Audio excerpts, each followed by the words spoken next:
Hello, Israel. Hello, Mr. Franklin, sir. What are you trying to do, lad? Make electricity like you said. You need a rainstorm to make electricity. Oh, I forgot. It's been my contention, it's been my belief that you have to tie a piece of metal at the top of the kite to help attract the electricity to it. Of course, I don't know what these experiments will lead to, but this might be something considerable. They may help to make a vain man humble. You wouldn't mind telling me the story again, would you? Well, if you think it bears repeating. Well, sure, if I'm supposed to make electricity. Well, I was too embarrassed to walk around Philadelphia carrying a child's kite, so I decided to take my son William with me. So they wouldn't think you turned childish. Exactly. Well, we tied a piece of metal to the top of the kite, put a metal key at the bottom on the string, and off we went into the country. So people wouldn't think. People wouldn't think that I had turned... childish. Exactly. Well, in the rainstorm, the string got wet, and the electricity passed over it.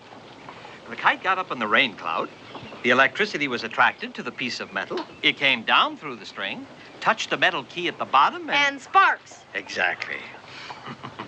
As soon as it rains, can we make electricity? I don't see why not, Master Boone. Mr. Franklin, Mr. Franklin. Yes, Sally, yes? Oh, Mr. Franklin, the soldiers, they've come to the house. Calmly, Sally, calmly. Come along, children, come along.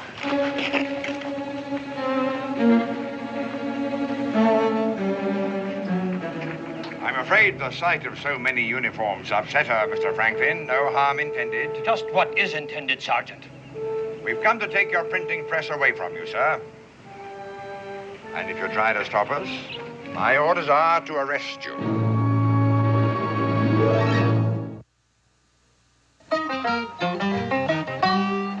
Daniel Boone was a man, yes, a big man, with an eye like an eagle and as tall as a mountain was he. Daniel Boone was a man, yes, a big man. He was brave, he was fearless, and as tough as a mighty oak tree. From the coonskin cap on the top of old Dan to the heel of his rawhide shoe, the rippin'est, roaring'est, fighting'est man the frontier ever knew. Daniel Boone was a man, just a big man, and he fought for America to make all Americans free. Daniel Boone. And furthermore, for printing and causing to be circulated in and around the colony of Pennsylvania such seditious, inflammatory, and rebellious pamphlets, it is the decision of the colonial governor that His Majesty's troops shall be directed to confiscate said printing press until further notice. Signed, the Honorable William Denny, His Majesty's Governor of Pennsylvania. You know, Sergeant, if Your Majesty continues to treat us as treacherous, conspiring rebels, he may prove himself to be right. I'm only doing my job, sir. Yes, of course you are. Hey, you watch where you're going. All right, get this wagon rolling. Now, Daniel, you heard, eh? Yep. Hey, Paul, where's Cully and Walt? And the others? My wagon and supplies. Well, we can't get them without English pounds. They stopped me at the warehouse. Said there's a new law. You can't buy any supplies with furs or anything unless you use their currency. What? No pounds, no supplies. What are we going to do, Paul? Do? I'll tell you what we're going to do, young sir. We're going to sit down and think this thing through. Now, this has been a very bad day for both of us, Daniel. In fact, the only encouraging thing about it is the ham that you brought for dinner. Well, many a meal has been lost for want of meat. Come along, son. Come along.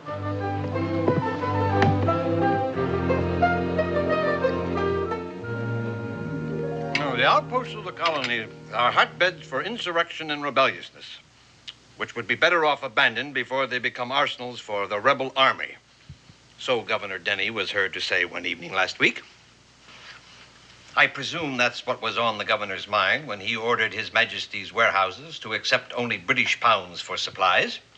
They mean to starve us out to force us out. Yes. Yes, very much so.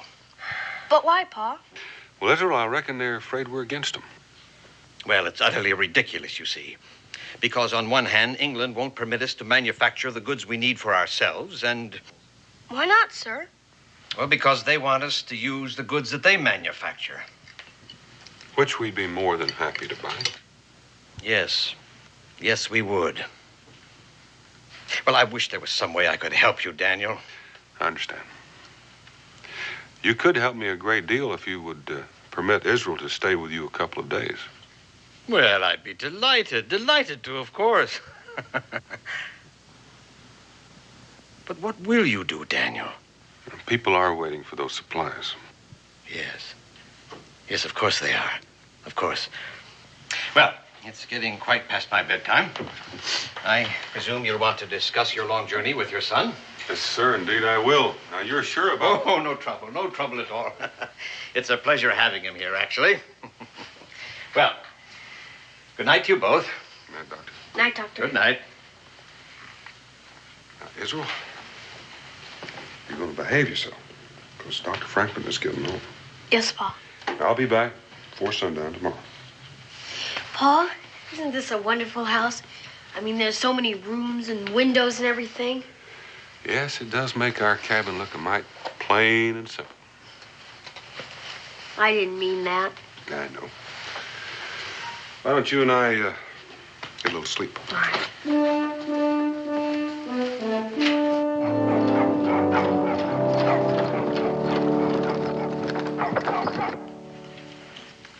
Give me it!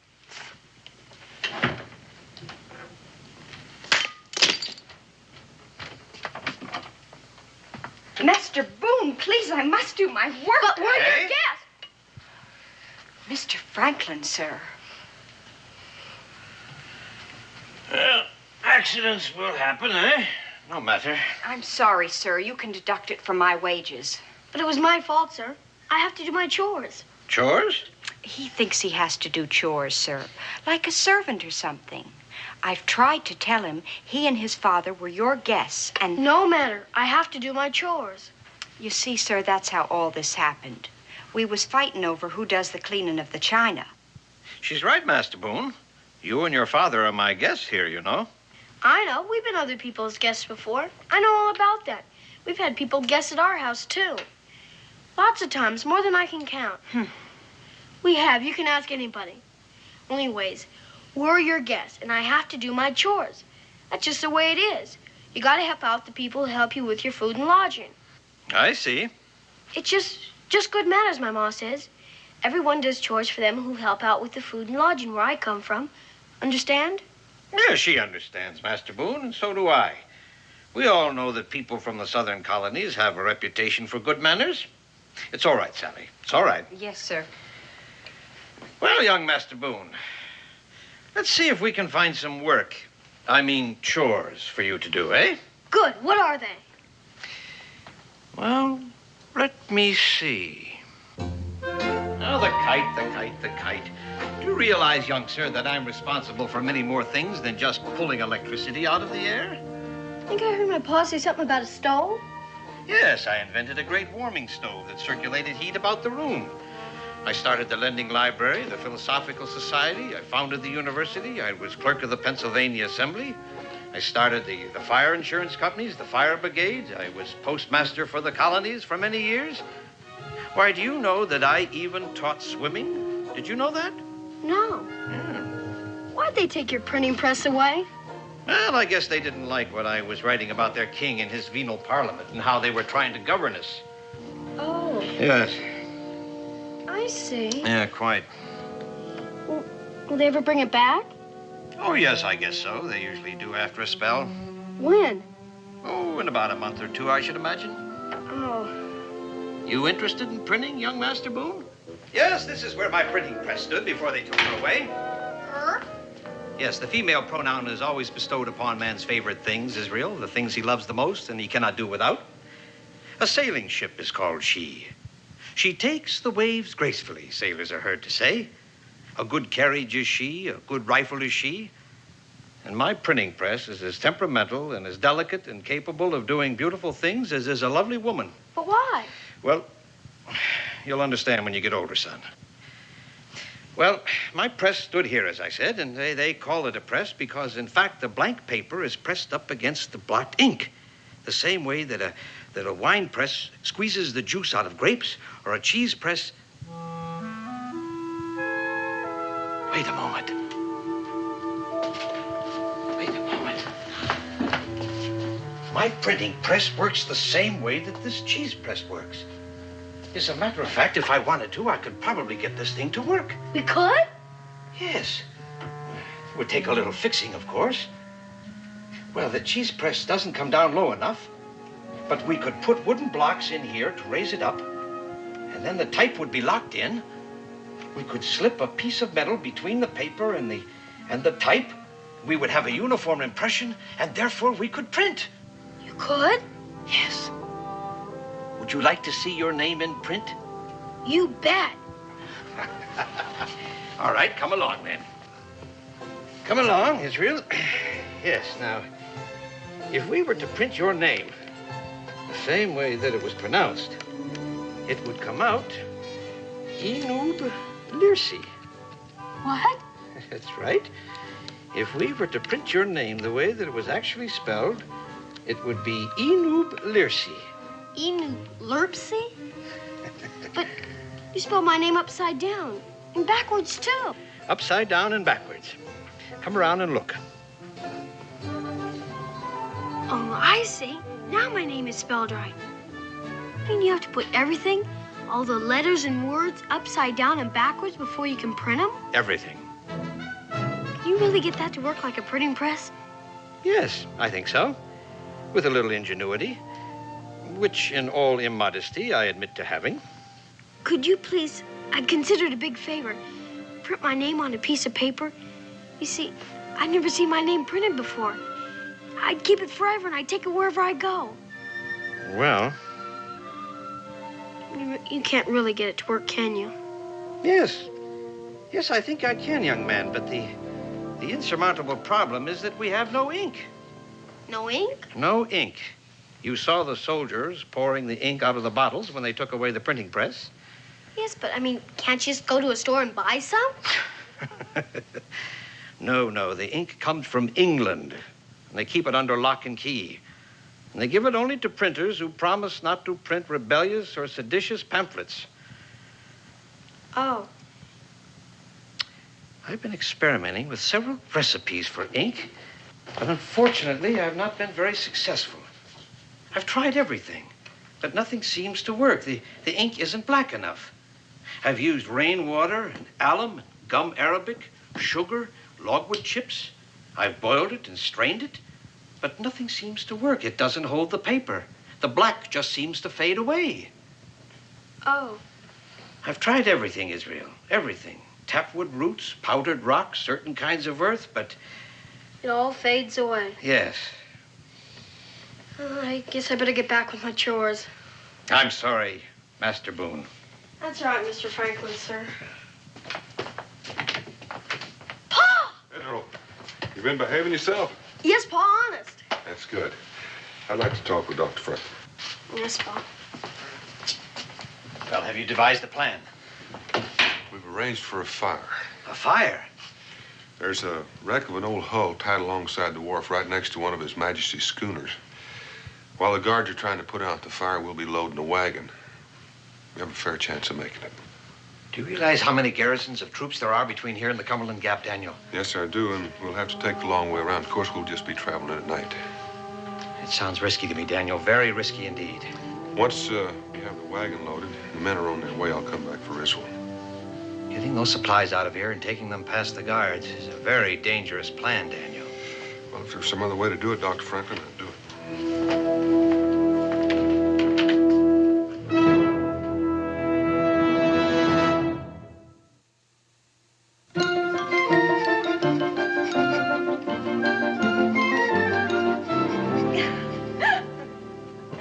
I shouldn't be laughing, I guess. It's my work you're doing for me, Master Boone, for which I thank you. Well, what have we got here, eh? Just doing my chores, Mr. Franklin. You seem to be doing more than your chores, young Master Boone. Well, now, he's able to do a full day's work, Dr. Franklin. Don't be discouraging him. Excuse me.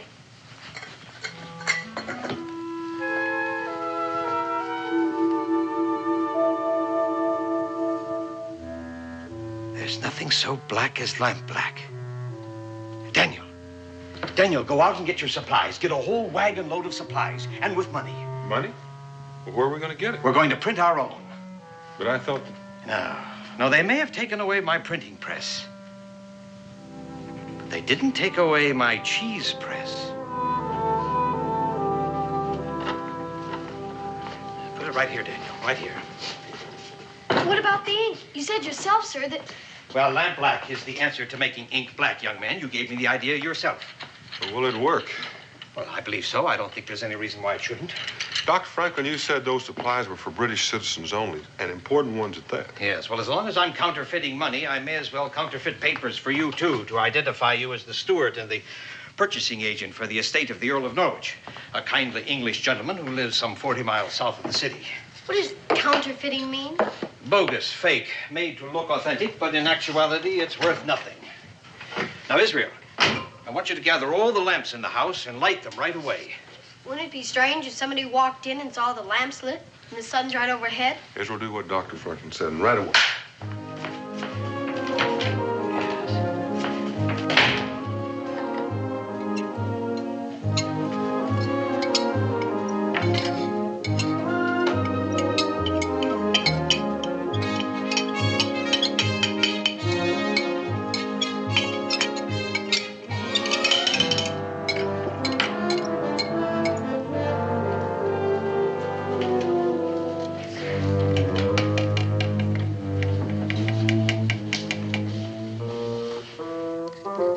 Think it'll work, Pa? Think you can really make money?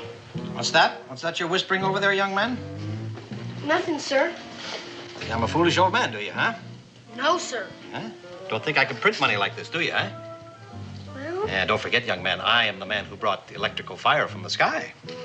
yes, sir.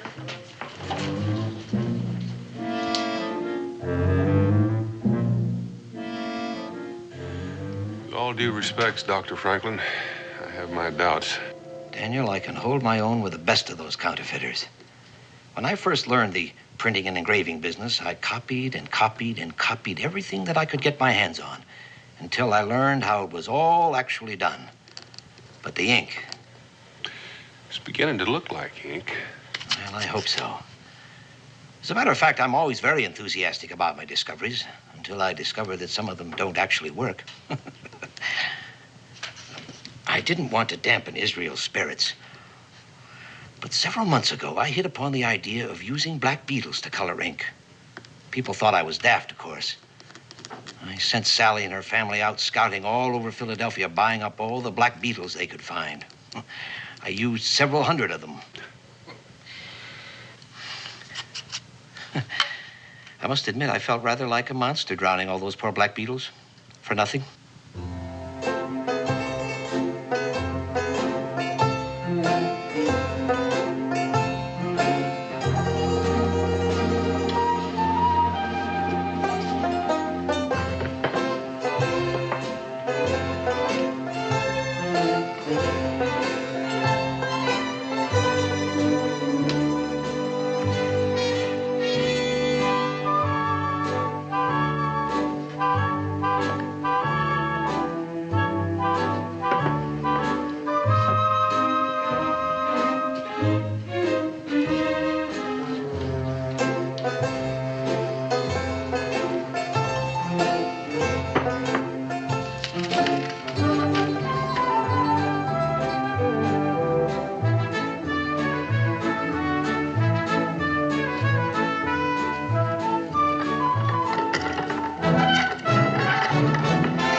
George. Why, George, if I were any younger, I'd have quite a career as a counterfeiter. It's perfect to me. How many are you going to make? How many do you want?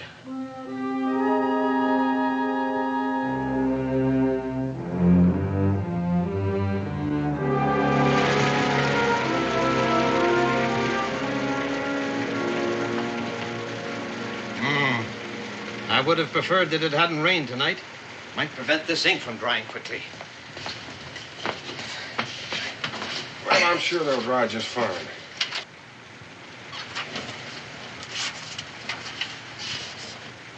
What's the matter, son? Nothing, Pa. Oh, just hungry, I'll wager. Say, did I tell you about all the work, I mean chores, that your young man did for me here today? Yes, sir, you did. He does you honor, Daniel. Israel, where are you matter, son? Sorry, Mr. Franklin, sir. Smells like that supper's almost ready. Come on.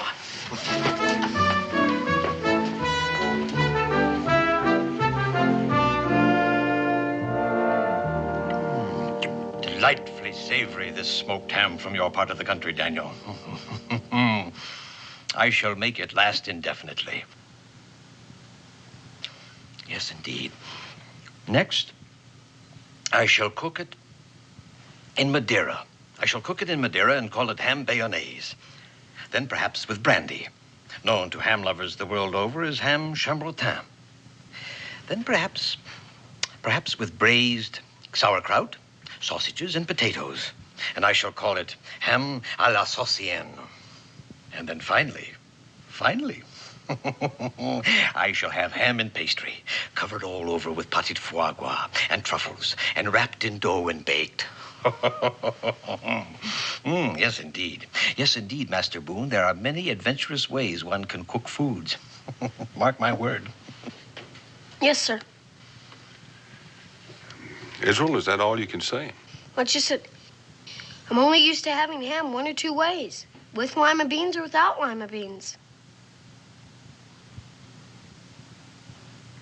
I'm sorry, Pa. Making money, counterfeit money. It's dishonest, isn't it? Yes. Yes, it is illegal and dishonest, sir. We shouldn't do it, should we? Israel, they're trying to squeeze us out of our homes. You know how badly we need the powder and lead and supplies, and the only place we can get it is from the British. You understand? Yes, sir, but...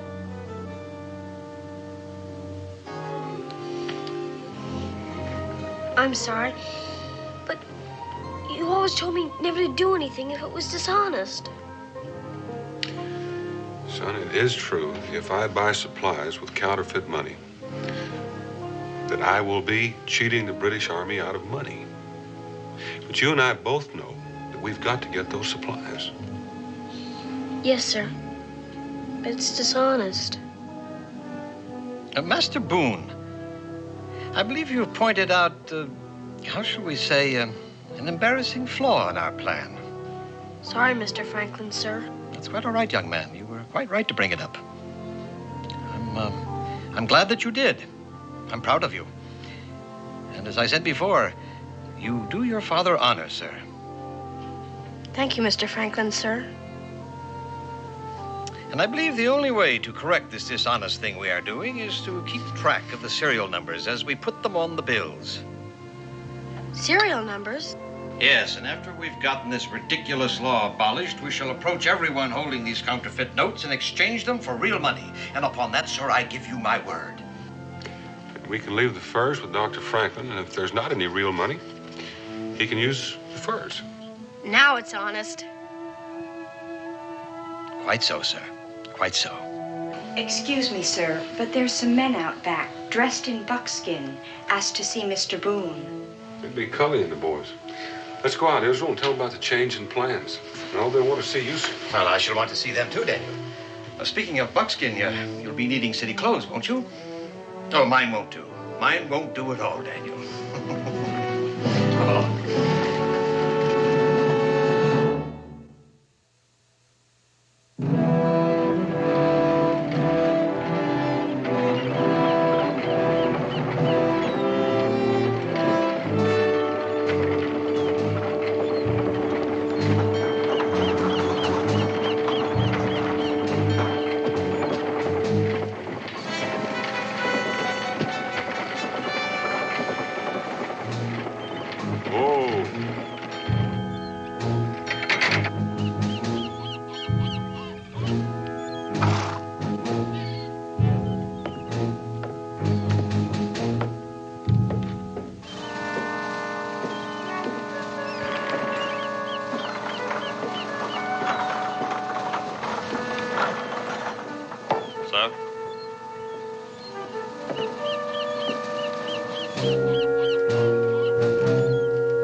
Follow me, sir.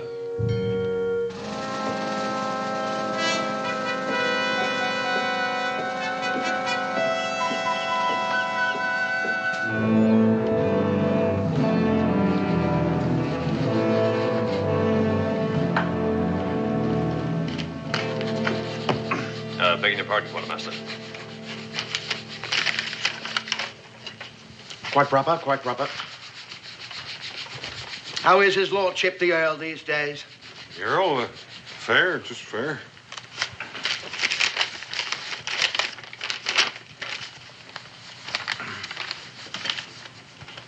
Now, what's this? 10 barrels of gunpowder? What's his lordship going to do? Blow up the old south of Pennsylvania? What does he need with all that powder? Tree stumps. The meadows are full of stumps, and the Earl told me to blast them out, and blast them out I will. But that takes powder, and lots of it. I see. You'd better inform His Majesty's troops in your village what you're going to do, so they don't think you've started a war. I'll do just that. Good. I'll try to get you loaded up in time to leave first thing in the morning. Well, with all due respect, Quartermaster, I have to be back tomorrow midday at the latest. Those were my orders. I don't mind helping your men load my wagon, but we have to do it now. Now? Well, that's terribly inconvenient, Mr. Wharton. That's most inconvenient. You see, there's a bloody inspection here today. Captain Thurlow takes a fit, he does, if this place isn't looking neat and tidy. And if I were to take my men away from the cleaning to fill your order. Well, I wish I could wait, but I can't. Perhaps if I spoke to Captain Thurlow. I've heard the Earl speak of him many times. Oh, no. No, sir, that won't be necessary. No, we'll have your order filled on the double. Smythe! I'll just figure out your charges, sir, and we'll have the wagon loaded in a shake. Smythe, where are you, man? Sir? Here, have this order filled at once for Lord Norwich's man here. Yes, sir. My wagon is right out in front. Yes, sir. Well, that's all, Smythe. That's all. Be off, man. Tilson, that's enough. Go give them a hand with the order. Yes, sir. Would you like a sweet, sir? Oh, no, thank you, Quartermaster. Why don't you sit down, sir? It will take them a little while, of course, to get the wagon loaded. Well, thank you, but I should go out and see if the wagon is loaded properly. It's a long trip, especially at night. Oh, right you are, sir. That's a much better idea, quite. I'll be back in to pay after the wagon is loaded. Fine, sir. Right you are, sir. Whatever you say, sir. But please don't be having any talks with Captain Thurlow. Life is difficult enough here in the colonies without any trouble the likes of that. And then what happened, young man? Well, I picked me up a branch from the closest tree, and then I whopped that bar on the nose every time he came close. I finally got the idea I wasn't going to be his dinner. Then he walked away, rubbing his nose all the way. That's amazing, amazing. You know, I've never even seen a bear. Can you believe that? You haven't?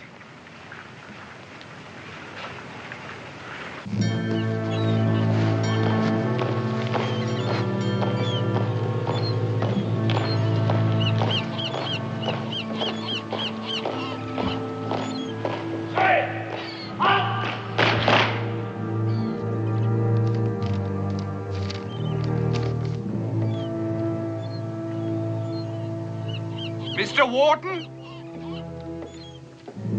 Mr. Wharton, sir. The bill for your supplies. Quartermaster Owens has it all prepared. Yeah, sure.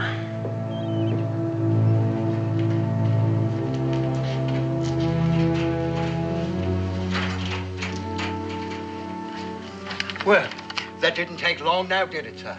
Lord Norwich will have his supplies by midday tomorrow for certain. Oh, that looks fine. That looks just about right.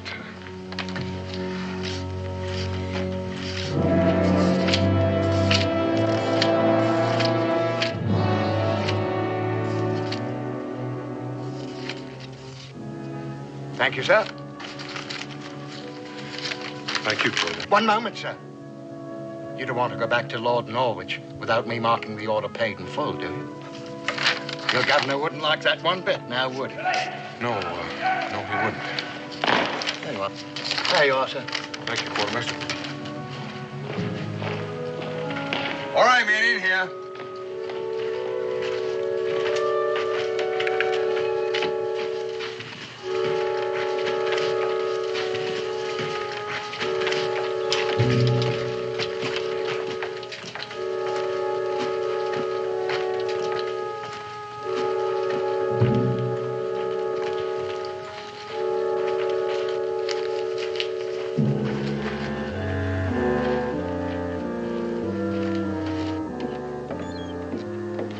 Mr. Warden, stop! Compliments of Quartermaster Owen, sir, but you've paid £5 too much for the goods you've got. Too much. You're certain? Yeah, Quartermaster Owen's counted it over 3 times, he did. Well, and why don't you give this £5 note back to Quartermaster Owens as a proper reward for his honesty and tell him I suggested share it with all of you men. Well, thank you, sir. That's very generous. I'm sure, Mr. Wharton. Thank you, sir. Not bad, Quartermaster at Arms. Not bad at all. Sergeant Ridley. Ah! Put Corporal Smythe down on report for being late for inspection. Yes, sir. Sorry, sir. What have we here, Sergeant Ridley? A chimney sweep in our midst. Salute the sergeant, Corporal Smythe. Pretty filthy, I'd say, sir. Filthy. Well, I'll be dipped. Rather disappointing, Quartermaster. Smythe turning out like a gutter snipe. Shocking, sir. Quite. Well, let's hope the supplies are neat and trim. Yes, sir. Quartermaster at Arms. Yes, sir. Your hand, sir. It's filthier than Smythe's. I can't believe my eyes, sir. I can't believe my eyes either, sir. It seems that you two have had your hands in the same chimney. What have you touched that I have, too? Nothing, sir. Except What's this? Mr. Wharton insisted I give it back to you. Mr. Wharton? The steward of your friend, sir, Lord Norwich. Lord Norwich's steward's name is Browley, not Wharton. Fresh, homemade 5-pounders, Quartermaster. Oh, that can't be, sir. Mr. Wharton's. Get me the cash back, Smythe. I told you Lord Norwich's steward's name is Browley. Who's this fellow you keep calling Wharton? I told you, sir. Sergeant Ridley. You saw him, the tall fellow. He was leaving just as you came in. Yes, the tall man. Yes, I've seen him before, somewhere, sir. That man gave me counterfeit money for the supply, sir. Counterfeiting the king's money is a hanging offense, Quartermaster Owens. Smythe, take 5 men, run down that man who stole the king's supplies with counterfeit money. You know what he looks like. Yes, sir. Go with them, Sergeant Ridley. Yes, sir. We can't have a counterfeiter roaming around the countryside with a wagon load of His Majesty's supplies now, can we, Quartermaster? No, sir. Dismiss the inspection. Yes, sir.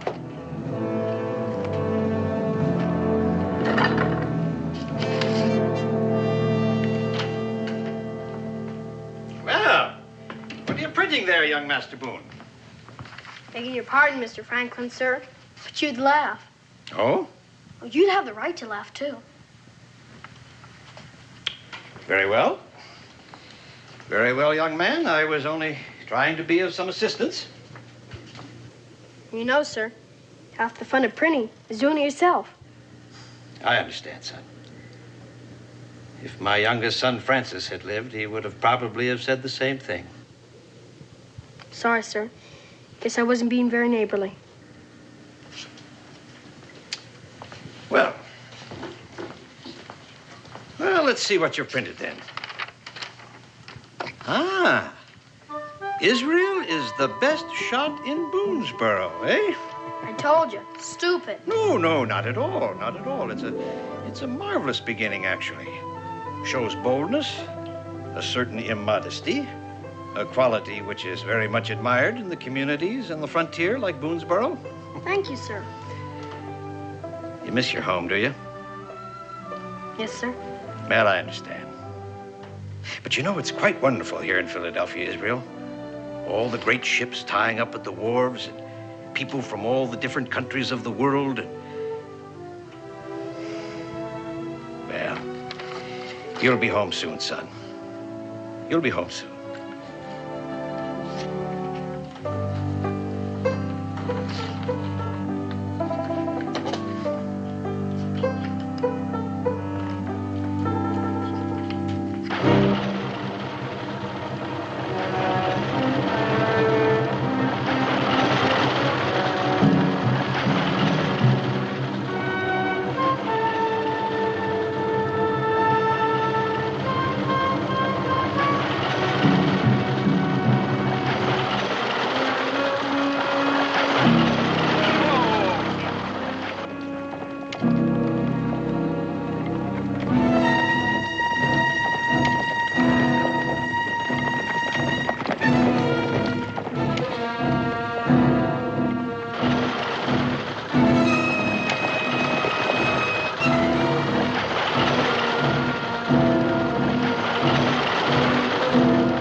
Let's have those fresh horses, Cully, and fast.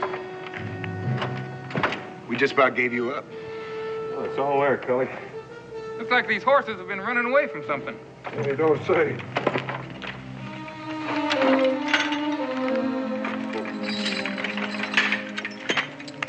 Walt, you better keep an eye peeled.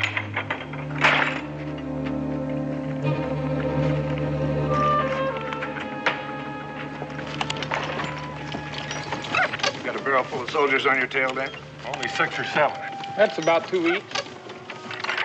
Not this time, because you're going to be hightailing it through the Cumberland Gap.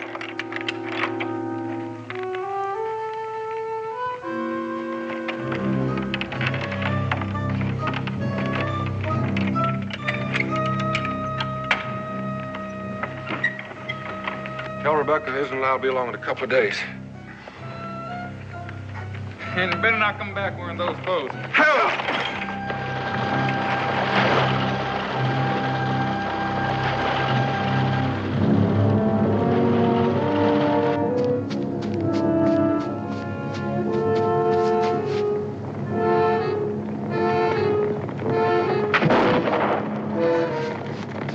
There he is! After him!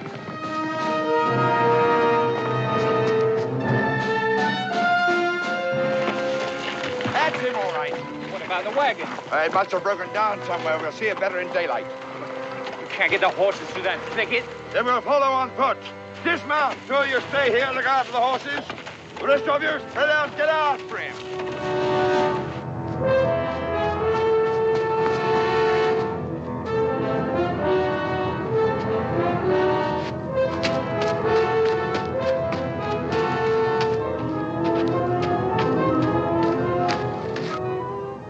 I know where I've seen that man before. At Benjamin Franklin's house. He's a friend of Franklin's. I better tell Captain Tuttle.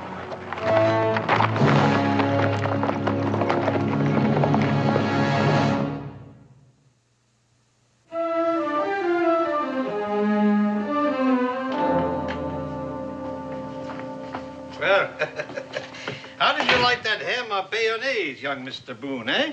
It's almost as good as with lima beans. Well, we'll clean up in here tomorrow, Israel. It's quite past your bedtime, you know. I wasn't expecting anybody. Who can that be? Stay in here, Israel. Stay here.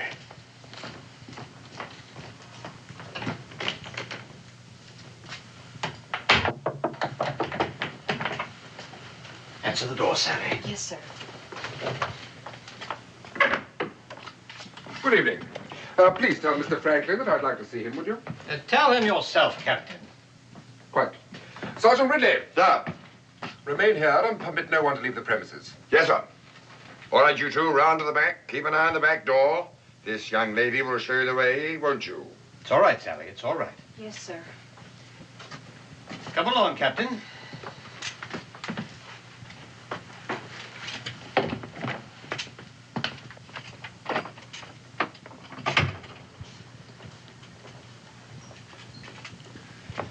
A man appeared at His Majesty's warehouse at the wharf today and purchased supplies with counterfeit currency, Dr. Franklin. How enterprising of him, Captain. A hanging matter, Dr. Franklin. My man Ridley identified the man as a fellow seen entering your house. A man you addressed as your friend. He cannot, however, recall the name by which you addressed him. He was accompanied by a young boy, Ridley recalled. That would have been Tompkins, a friend of my son's who was bringing my grandson to visit with me. Your man Ridley has a very good memory, Captain. Sergeant Ridley!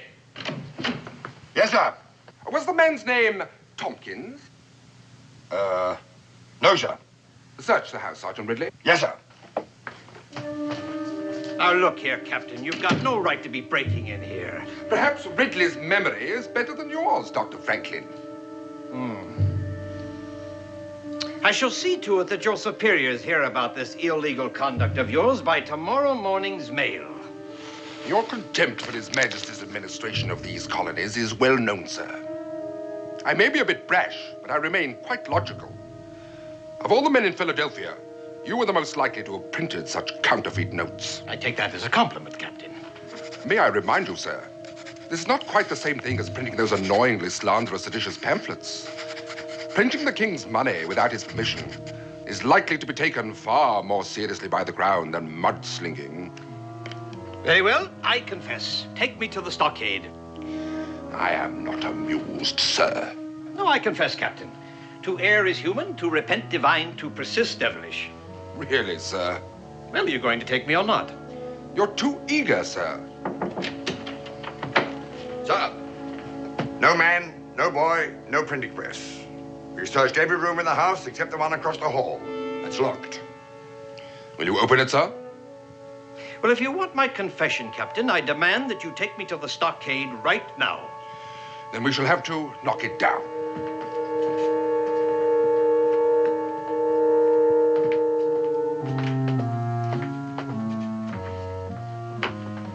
I will confess to counterfeiting those notes, Captain, only to Governor Denny himself.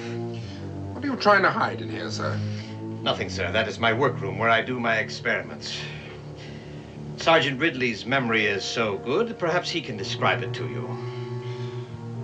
Will you or will you not open it, sir? If you forcibly enter that room, I will confess to nothing. Do you actually expect me to believe that you will confess? Really, sir, I've read your pamphlets. I wouldn't for a minute allow you to attempt any of your tricks on me. Knock it down.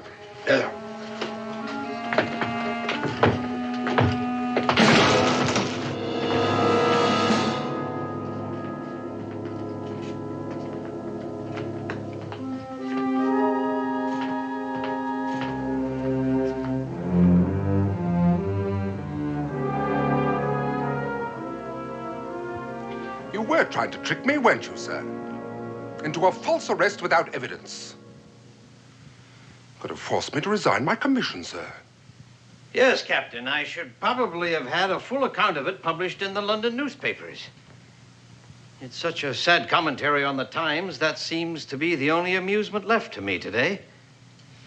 I think it only fair to warn you, sir, that that day is not far off when crimes against the crown will be reason enough to silence the guilty parties permanently, regardless of their influence and popularity in high places. I take it that means you will return my printing press in time for me to have the honor of being the first man permanently silenced for my country?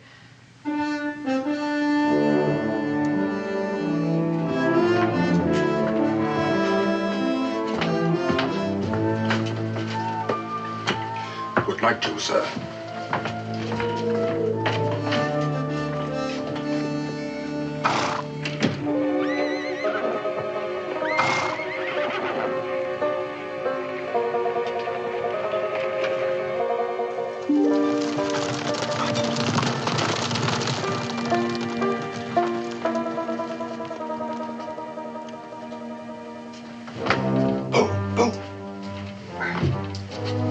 Well, they're gone. The supplies are on the way to Boonesboro. Excellent.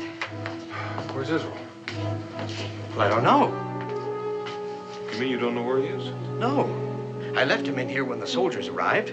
Everything we were using to print the notes was scattered all over the room. When the soldiers broke in, I expected they would find Israel here and all the evidence, but he must have cleaned it up, as you can see. Evidently, the boys cleaned it up. But I don't know where he is.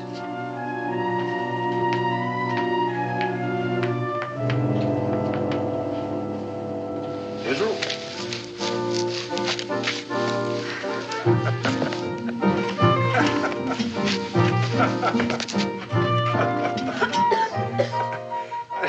I taught him to hide in the chimneys during Indian attacks.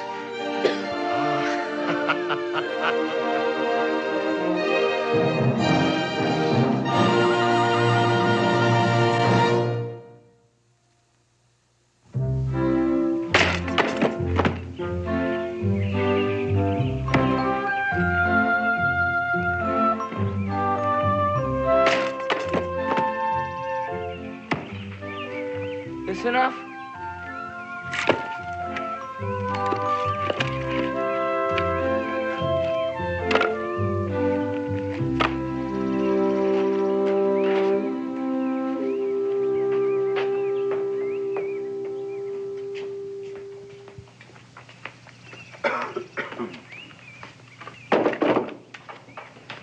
Zeke, Yes, sir? you know, Oh, it's awfully nice of you to be helping Israel like this, but I do hope you leave something for him to do. Oh, no, ma'am. I'm doing them all today, and tomorrow, and the rest of the week. The rest of the week? Yes, sir. See, it's very friendly of you to help Israel this way, especially after the disagreement you had, but... Well, why are you doing them, Zeke? Yes, why? For money. Money? What money?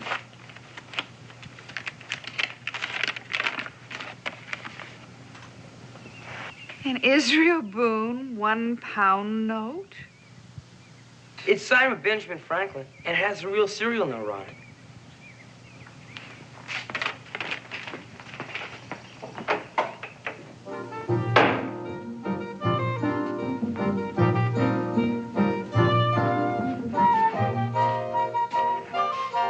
Israel?